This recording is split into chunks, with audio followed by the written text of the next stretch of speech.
Why did history's most powerful queen choose to die alone rather than take a husband? Was it the lingering trauma of the executioner's axe? A hunger for absolute, unchecked power? Or perhaps a dark secret she carried to her very grave? In a 16th century world dominated by predatory kings and shifting alliances, Elizabeth I played a high-stakes game of political poker, masterfully turning her hand in marriage into the ultimate diplomatic bait. She didn't just rule a nation, she engineered an immortal legend. From the shadow of the Tower of London to the glitter of the Golden Age, today we are deconstructing the brilliance, the blood, and the toxic secrets of the Virgin Queen. Welcome to the reign that changed everything. Let's dive in. If you think destiny is written in stone, look at Elizabeth I. She didn't just follow fate. She rewrote it with blood, tears, and a mind as sharp as a razor's edge. The tower and the axe, her story doesn't start in silk and lace, but with the cold echo of an executioner's axe. At just 2 years old, Elizabeth lost her mother and Boleyn to her father's murderous whim. Overnight, the royal princess became a royal bastard. Stripped of her title and cast into the shadows, the brilliant toddler once asked her servants, "How haps it yesterday, Lady Princess, and today but Lady Elizabeth?" Watching her father, Henry VIII, cycle through 6 wives, beheading 2 of them, burnt a terrifying lesson into her soul.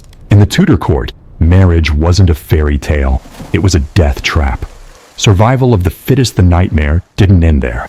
Under her half-sister, Bloody Mary, Elizabeth lived in the crosshairs of a deadly religious purge. In 1554, she was hauled to the Tower of London through the infamous Traitor's Gate, a one-way trip for most. Shaking with defiance under the pouring English rain, she refused to move, sitting on the wet stone steps to scream her loyalty to the crown. That was the birth of the Iron Queen. For years, she lived under 24/7 surveillance, weighing every word and every comma in her letters to avoid a death warrant for treason. Knowledge as a weapon, while other noblewomen studied embroidery, Elizabeth studied war, strategy, and power. By age 11, she was a linguistic prodigy, fluent in Latin, Greek, and French. She mastered the art of the poker face, learning to read politicians like an open book while remaining a total enigma. This intellectual armor was her only shield in a world of vipers. The crown under the oak, autumn, 1558. Fate finally blinked. Legend says Elizabeth was reading under an ancient oak tree at Hatfield House when messengers galloped in, dropped to their knees, and delivered the news: the Queen is dead. Long live the Queen. Instead of cheering, she whispered in Latin, "A domino factum est isted." This is the Lord's doing, and it is marvelous in our eyes. Under that oak, the outcast died, and a legend was born. She didn't win the throne by luck. She won it by outliving and outthinking everyone in the room. The ultimate power play. The Virgin Queen, in an era where a woman without a husband was considered incomplete, Elizabeth turned her singlehood into the ultimate diplomatic nuclear weapon. Her refusal to marry wasn't a passive choice. It was a masterclass in geopolitical leverage. She turned herself into the most expensive bait on the European chessboard, dangling the hope of marriage to keep empires like France and Spain at bay for decades. She wasn't just a queen. She was the original power player who proved that a woman alone could turn a tiny island into a global superpower. The ultimate diplomatic bait for the first 2 decades of her reign, Elizabeth pulled off a geopolitical heist known as the marriage noose.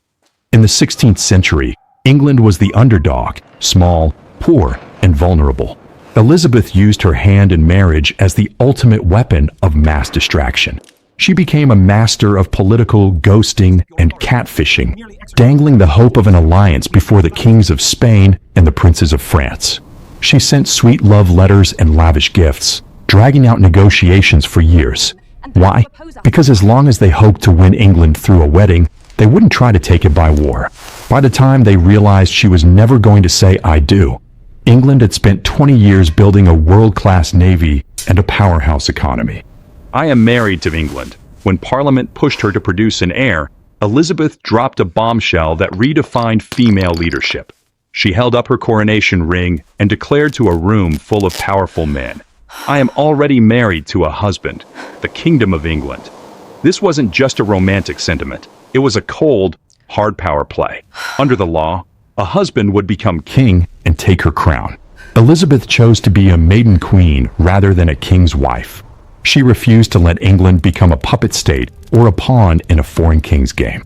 The heart behind the steel mask, but behind the Virgin Queen persona, was a woman who bled. Her one true love was Robert Dudley, her childhood friend she affectionately called her eyes. His portrait hung by her bed, yet when his wife died under mysterious circumstances, Elizabeth made the ultimate sacrifice. To save her reputation and her throne, she choked back her tears and refused to marry him. When Dudley finally passed away, the Iron Queen locked herself in her room for days, clutching his final letter, which she kept in a gold box by her bed until the day she died. Even in her twilight years, her heart remained a battlefield. She fell for the young, arrogant Earl of Essex, 32 years her junior. But when his ego turned into an attempted coup, Elizabeth proved she was a Tudor to the core. She signed his death warrant herself. In her world, the crown always came before the heart. The secret of the ring, the most gut-wrenching truth, was only discovered after her final breath. Elizabeth wore a secret ring every day. When pried open, it revealed two tiny portraits, one of herself and one of Anne Boleyn, the mother she was never allowed to publicly mourn. Through 45 years of grit and glory, the most powerful woman on earth carried the memory of her executed mother close to her pulse. 1588. The dragon awakens. The climax of her reign came in 1588. All of Europe held its breath as the English Channel became a graveyard. This was it, the David versus Goliath moment. King Philip II of Spain, tired of Elizabeth's games and her royal pirates, like Francis Drake, unleashed the Spanish Armada, the invincible fleet. 130 massive galleons, 30,000 soldiers, and enough firepower to erase England from the map. On paper, England was doomed. But Philip underestimated one thing. He wasn't just fighting a country. He was fighting a woman who had spent her entire life surviving the impossible. The warrior queen at Tilbury in England's darkest hour, Elizabeth didn't hide behind palace walls. She rode straight into the mouth of the storm. Dressed in a magnificent white velvet gown topped with a shimmering silver breastplate, she appeared before thousands of troops at Tilbury. Mounted on a white war horse, her voice cut through the salt air with one of the most legendary speeches in history. "I know I have the body but of a weak and feeble woman, but I have the heart and stomach of a king, and of a king of England too." In that moment, she was no longer just a monarch. She was a goddess of war, igniting a fire in the hearts of her men that no armada could extinguish. Hellfire on the Channel. When the cannons roared, the English proved that brains beat brawn. Outgunned and outnumbered, they launched a suicidal masterstroke: fire ships. On the night of July 28th, as the Spanish fleet lay at anchor, the English sent 8 old ships, packed with gunpowder and screaming with flames, drifting straight into the heart of the Armada. Panic hit the Spaniards like a tidal wave.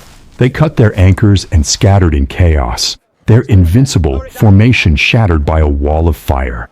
The Protestant wind destiny flipped the script when a freak, violent storm tore through the Channel. The retreating Spanish galleons were smashed against the jagged rocks of Scotland and Ireland. The English hailed it as the Protestant wind, divine proof that God himself was on Elizabeth's side. Only half the Armada limped back to Spain. Elizabeth, ever the master of branding, minted metals that read, "God blew with his winds," and they were scattered. The birth of an empire. This wasn't just a win. It was a total geopolitical pivot. The bastard girl was now the undisputed titan of Europe. England's tentacles began to reach toward India and the Americas, laying the foundation for a global maritime empire. But in a classic Tudor twist, the Queen showed her cold side immediately after the victory. She was notoriously stingy with the payroll. Despite calling her soldiers heroes, she delayed their wages because the war had bled the royal treasury dry. The Golden Age, a cultural big bang, but out of the smoke of war came the Golden Age. England woke up from a centuries-long slumber to become the world's cultural heartbeat. This was the era of William Shakespeare. Without Elizabeth's obsession with the arts, the world might never have known his genius. She didn't just watch plays, she commissioned them. Legend has it she loved the character Falstaff so much she personally ordered Shakespeare to write a spin-off. At the Globe Theatre, a miracle happened. The poorest peasants and the richest lords sat together, breathing the same air, crying at the same lines. Knights of the high seas while Shakespeare enriched the soul, Elizabeth's royal pirates enriched the vault. Lacking the budget for a massive navy, she turned outlaws into icons. Francis Drake, the Dragon of the Seas, returned from his circumnavigation with a ship so heavy with stolen Spanish gold it literally paid off the national debt. Instead of arresting him, Elizabeth boarded his ship and knighted him. Meanwhile, Sir Walter Raleigh was bringing back tobacco and potatoes, New World treasures that would forever change the English way of life and plant the first seeds of the American colonies. The world's first intelligence empire to keep the Golden Age from crumbling under a mountain of conspiracies, Elizabeth unleashed Sir Francis Walsingham, the world's original spymaster. He built a sophisticated web of secret agents and codebreakers that would make modern intelligence agencies blush. By intercepting secret ciphers and crushing dozens of assassination plots, Walsingham ensured the Queen remained safe enough to focus on her true passion, building a global culture. In her court, power wasn't just about boring political memos. It was about style and grace. If you wanted to climb the social ladder, you didn't need a policy paper. Band needed to dance a perfect galliard or master the lute. Elizabeth danced well into her 60s, proving that in the Tudor court, the arts were just as vital as the army. The mask of eternity, a deadly beauty as she aged, Elizabeth faced a crisis of image. Scarred by a near-fatal bout of smallpox at 29, she chose a brutal path to maintain her mask of eternity. She caked her face in Venetian ceruse, a thick paste of white lead and vinegar. This transformed her into a ghostly, unaging moon goddess, but at a terrifying cost. The lead was a silent killer, corroding her skin, rotting her teeth, and causing her hair to fall out, forcing her into a collection of over 80 vivid red wigs. To finish the look, she painted her lips with cinnabar, a toxic mercury-based pigment. She was literally dying for her image, sacrificing her health to remain a flawless icon for her people. Architect of power dressing her wardrobe was a masterpiece of psychological warfare. She donned massive rough collars, starched so stiff they looked like wheels, forcing her to hold her head high and keeping everyone at an intimidating distance. She draped herself in thousands of pearls, the ultimate symbol of purity, to reinforce her brand as the Virgin Queen. Beneath it all were the farthingales, massive wooden or iron skirt hoops that made her silhouette so imposing she could barely fit through standard doors. She wasn't just a woman, she was a living monument of sovereign authority. The irony of fate, the final act, but destiny has a wicked sense of humor. Elizabeth's death in 1603 didn't just end a life, it killed the House of Tudor. On her deathbed, unable to speak, she made a final, silent gesture to name her successor, James VI of Scotland. Here is the ultimate irony. James was the son of Mary, Queen of Scots, the very rival Elizabeth had beheaded for treason years earlier. Mary lost the war for the throne, but her bloodline won the future, giving birth to the Tudor Dynasty. Today, Elizabeth I lies in Westminster Abbey, buried directly beside her once-hated sister, Bloody Mary. Their tomb bears a haunting inscription, partners both in throne and grave. Here we rest two sisters, in hope of one resurrection.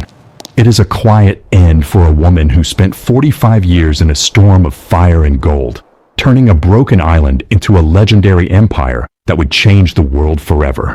In the final analysis, Elizabeth I was a visionary who performed the ultimate feat of political alchemy. She took every perceived weakness, her gender, her lack of an heir, and the bastard stigma, and forged them into her sharpest weapons of statecraft. She didn't just rule a nation. She engineered a living legend that has endured for centuries. From a vulnerable girl in the shadow of the axe to the iron goddess of the English Channel, Elizabeth's reign proved that power isn't just about force. It's about narrative, intellect, and the courage to stand alone. She left behind a world that was forever changed, transforming a fractured island into the foundation of a global superpower. We hope this deep dive into the life of England's greatest power woman has been as captivating as the era she created. History is filled with these iron women who defied the odds. Are you ready for the next chapter? We can pivot to the east to explore the ruthless brilliance of Empress Wu Zetian of China, or head to the frozen palaces of Russia to witness the rise of Catherine the Great. Which legend should we deconstruct next?